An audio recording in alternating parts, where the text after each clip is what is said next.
చదువయ్యాక మంచి కొలువు సాధించాలని కలలు కంటుంటారు నేటి యువత.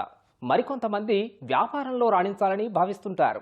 ఆ కోవకు చెందిన యువకుడే అనంతపురం జిల్లాకు చెందిన నాగభరణి. సొంత భూమిని అమ్మి 20 లక్షల రూపాయల పెట్టుబడితో హైదరాబాద్లో ఫుడ్ బిజినెస్ స్థాపించాడు. మొదట్లో నష్టాలు ఎదురైనా వెనకడుగు వేయలేదు. పట్టుదలతో శ్రమించి ప్రస్తుతం 5 అవుట్లెట్లలో వ్యాపారాన్ని విజయవంతంగా నడిపిస్తున్నాడు. 300 మందికి పైగా ఉపాధి కల్పిస్తూ ఏడాదికి 15 కోట్ల టర్నోవర్తో ముందుకు సాగుతున్న యువ వ్యాపారవేత్తతో చిట్ చాట్. చదువు పూర్తయ్యాక మంచి ఉద్యోగం సాధించాలనుకుంటారు కొందరు, కానీ మరికొందరు అయితే తనకంటూ సొంత వ్యాపారం పెట్టి తమకంటూ ఒక గుర్తింపు తెచ్చుకోవాలనుకుంటారు మరికొందరు. అలాంటి తరహాకు చెందిన వారే నాగర్మణి గారు. సొంత ఊర్లో భూమి నమ్మి వ్యాపారం మొదలు పెట్టారు. ప్రస్తుతం నష్టాలు వచ్చినప్పటికీ ఖచ్చితంగా పట్టుదలతో సాధించి సక్సెస్ అయ్యాడు. కానీ అతను నిర్వహించిన వ్యాపారం ఏంటిది, అసలు ఆ నష్టాల్లో ఏ విధంగా ఎదుర్కొన్నారు అని మనతో మాట్లాడడానికి యువ వ్యాపారవేత్త నాగభరణి ఉన్నారు. వారిని మరెన్నో తెలుసుకున్నాం. నమస్కారం నాగభరణి. నమస్తే సార్. సార్, ముందుగా మీ ఫ్యామిలీ బ్యాక్గ్రౌండ్ ఏంటి, అంటే ఎక్కడి నుంచి ఇక్కడికి హైదరాబాద్కి వచ్చారు, ఏంటి సార్ మీ ఫ్యామిలీ బ్యాక్గ్రౌండ్? మా సొంతూరు వచ్చేసి అనంతపూర్ జిల్లా తాడిపత్రి దగ్గర రావి వెంకటాంపల్లి అనే విలేజ్. సో నేను పుట్టింది పెరిగిందంతా తాడిపత్రి ఏరియాలోనే, అండ్ ఎడ్యుకేషన్ కూడా మోస్ట్ ఆఫ్ ద టైం అక్కడనే అయిపోయింది నాది. సో తర్వాత నేను హైదరాబాద్కి ఉద్యోగ రీత్యా నేను వచ్చాను. ఇక్కడ ముందు ఉద్యోగం చేస్తూ దాని తర్వాత నేను ఇక్కడ బిజినెస్ స్టార్ట్ చేశాను. ఒక సామాన్యమైన రైతు కుటుంబం. మాకు ఒక 3 ఎకరాల పొలం ఉండేది. మా నాయన సామాన్యమైన రైతు. ఇబ్బందికరమైన పరిస్థితుల్లో నుంచి వచ్చాం. చాలా బీద కుటుంబమే మాది. చాలా ఆటుపోట్లను ఎదుర్కొని మనం ఈరోజు ముందుకు పోగలుగుతాం.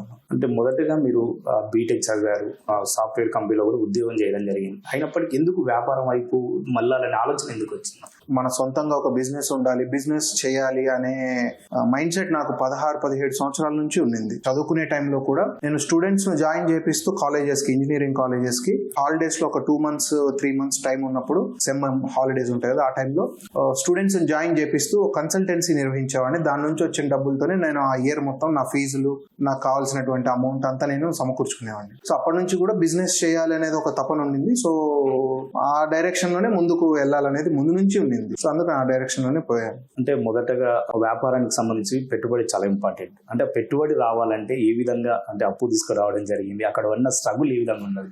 వ్యాపారం అంటే చాలా తలకాయ నొప్పులు ఉంటాయి, చాలా ఇబ్బందులు పడతాం.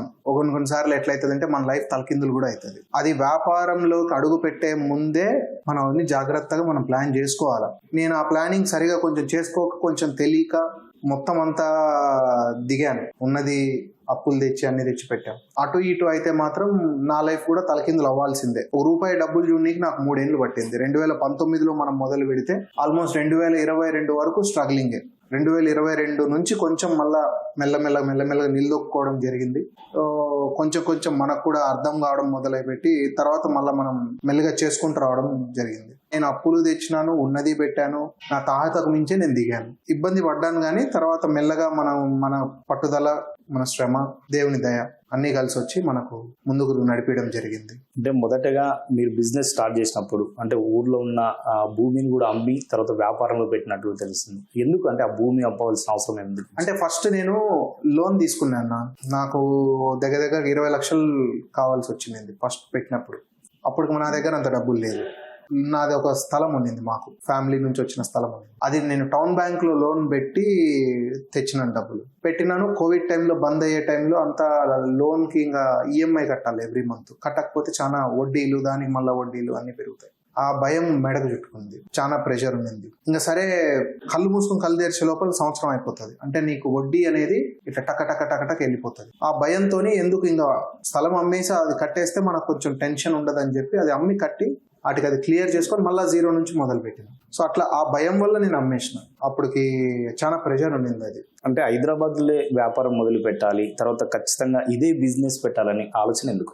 హైదరాబాద్ ఎందుకంటే నేను ఆల్రెడీ హైదరాబాద్ లోనే బ్రతుకుతా ఉన్నాను. బ్రతుకుతే ఇక్కడికి వచ్చేసినాం, ఇక్కడనే ఉండాలనేది ఇంకా అది డిసైడ్ అయిపోయింది. అండ్ ఫుడ్ బిజినెస్ అనేది ఎందుకు అని అంటే, నేను ముందు పని చేసిన కంపెనీలో మాకు మొత్తం క్లయింట్స్ అంతా రెస్టారెంట్స్ ఉండేవాళ్ళు. సో అట్లా నాకు ఆ రెస్టారెంట్స్ బిజినెస్ మీద నాకు ఒక అవగాహన వచ్చింది. సో అండ్ స్వతహాగా నాకు ఫుడ్ అంటే ఒక ప్యాషన్ ఉంది.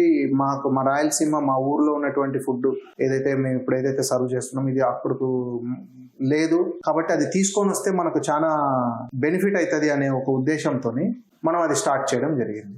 సో ఆ రకంగా నేను ఈ ఫీల్డ్ లోకి వచ్చాను. అంటే మీ బిజినెస్ లోనే అంటే పంచకట్టు దోశ అనేది ఒక స్పెసిఫిక్ గా బ్రాండ్ అయితే ఉండాలి కదా, కానీ ఆ బ్రాండ్ ని నిలబెట్టుకోవడానికి మీకు అంటే ఎన్ని రోజుల శ్రమ దీంట్లో ఉందండి? అంటే దీంట్లో ఎవ్రీడే ఉంటదన్న. ఈ రోజు మేము సెటిల్ అయిపోయింది అనే దానికి లేదు.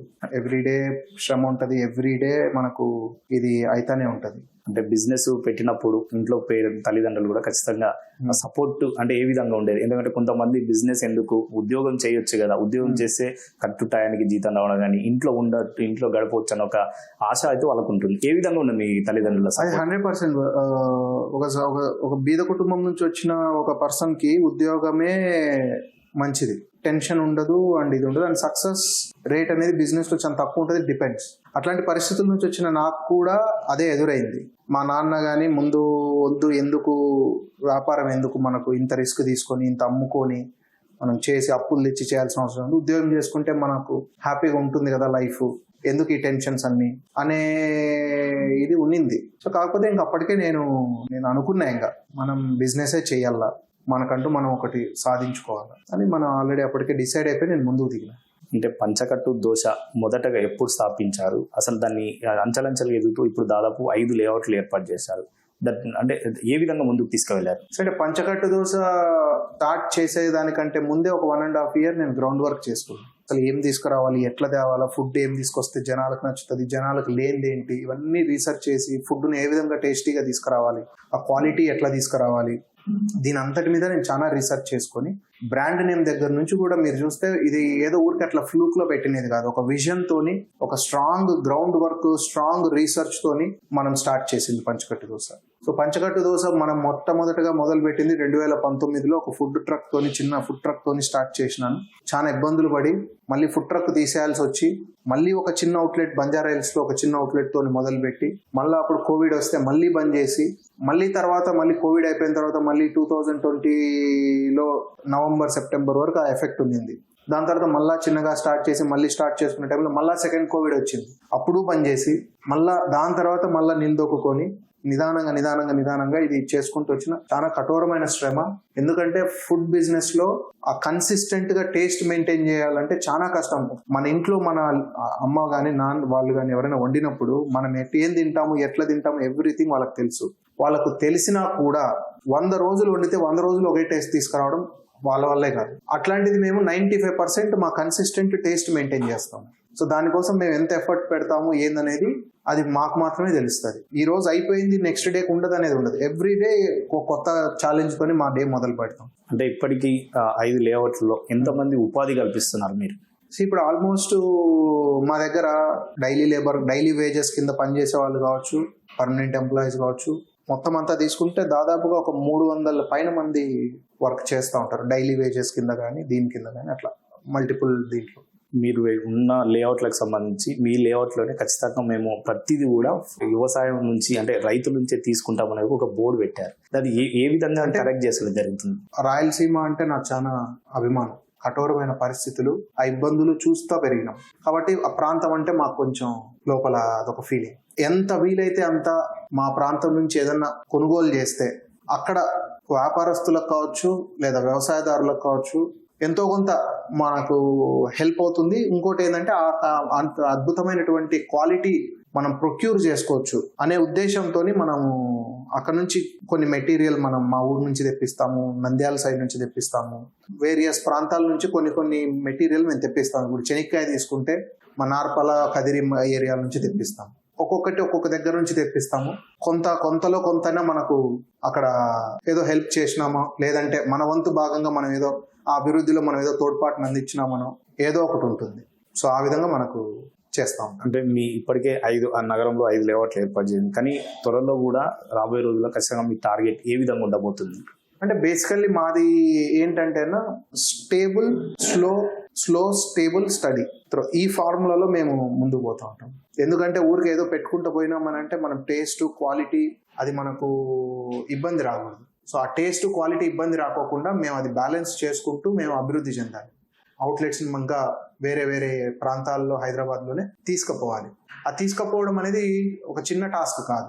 సో చాలా కష్టము, చాలా ప్రాబ్లమ్స్తో కూడుకున్న పని. సో అట్లా అందుకే మేము చాలా జాగ్రత్తగా వన్ బై వన్ చేసుకుంటూ పోతున్నాం. సో మాకు ఒక పెద్ద సెంట్రల్ ఫ్యాక్టరీ ఉంటుంది.